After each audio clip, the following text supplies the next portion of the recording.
देखिए, मन ही बना लिया दिखता है। हमारी तरफ से तो कोई दिक्कत थी नहीं।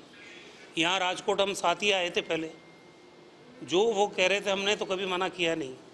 लेकिन जिस ढंग से हमें आभास हो रहा था कि मुकदमे वापस हो रहे हैं, उनका मिलना जुलना कांग्रेस के लोगों से कम हो रहा है, सामने वालों से ज़्यादा हो रहा है।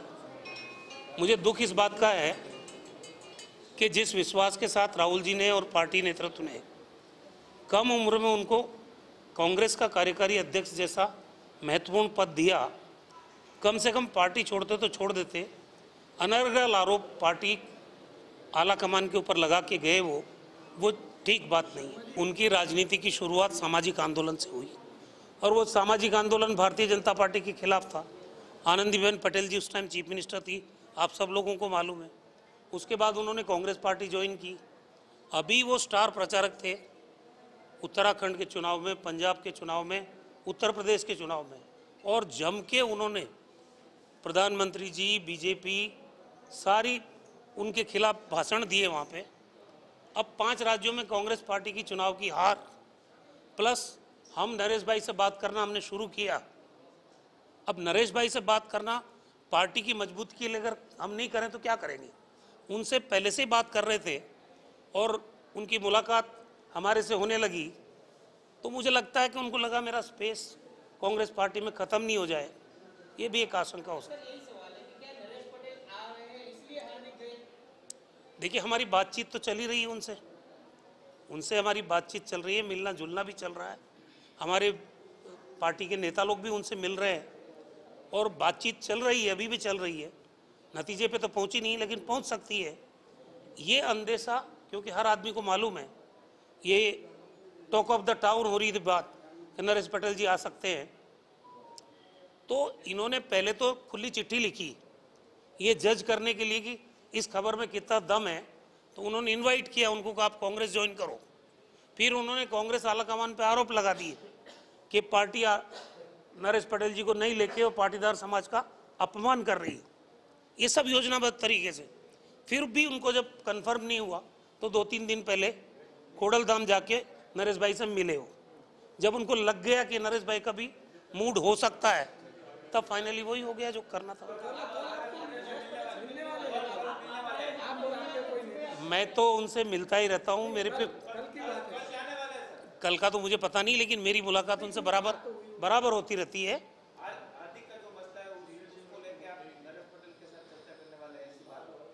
देख, मेरी जानकारी में तो ये नहीं है, लेकिन नरेश पटेल जी से मेरा बराबर कई बार मुलाकात हो चुकी है। मैं जब भी राजकोट आता हूँ मैं मिलता हूँ उनसे। वो यहीं है, राजकोट में है। देखिए, ये फैसला तो उनको करना है। हमने तो खुला नरेश भाई तो हम मिलते तो वो ऐसा बताते आने वाले दिनों में मालूम पड़ेगा। आपको पूछते तो आप ऐसा बताते तो हम क्या, गुजरात की जनता और मीडिया क्या करे? एक बार फैसला कर दीजिए। क्या कौन है? कोई कंफ्यूज नहीं है, बातचीत चल रही है। भाजपा से भी मिलते हैं, आपसे भी मिलते हैं, उन्होंने कभी आम आदमी को भी मिलते हैं। चलिए, सब कुछ अच्छा होगा, मैं तो ये मानता हूँ। खास करके जिस तरह से हार्दिक पटेल आज इस्तीफा दिया है, पिछले 2017 की जो चुनाव थे उसमें जो पाटीदार आंदोलन के कारण जो रिजल्ट मिला था, क्या मानते हो आने वाले चुनाव के अंदर कुछ फर्क दिखने को मिलेगा? देखिए, हार्दिक पटेल जी 2019 में शायद कांग्रेस पार्टी में आए थे और आते ही उनको बड़ी जिम्मेदारी दी कांग्रेस पार्टी ने भी। कहीं भी कोई प्रोग्रामों में, यहाँ राजकोट भी खुद भी साथ आया था। यहाँ पे हमारा जब आपस में लोगों से मंथन हुआ था पिछली विजिट के अंदर, हमने तो हमारी तरफ से उनको पूरा इन्वॉल्व करके काम देने की कोशिश की। लेकिन मुझे लगता है कि मन बना लेने के बाद ये 5-6 महीने से लगातार ऐसी चर्चाएं चल रही थी कि वो नहीं रहेंगे कांग्रेस में, तो ये तो आदमी की अपनी मर्जी है। मैंने कहा ना, मुझे अफसोस इस बात का हुआ कि आप अनर्गल आरोप नेतृत्व के ऊपर लगा के और फिर देखिए, कांग्रेस अपनी तैयारी कर रही है।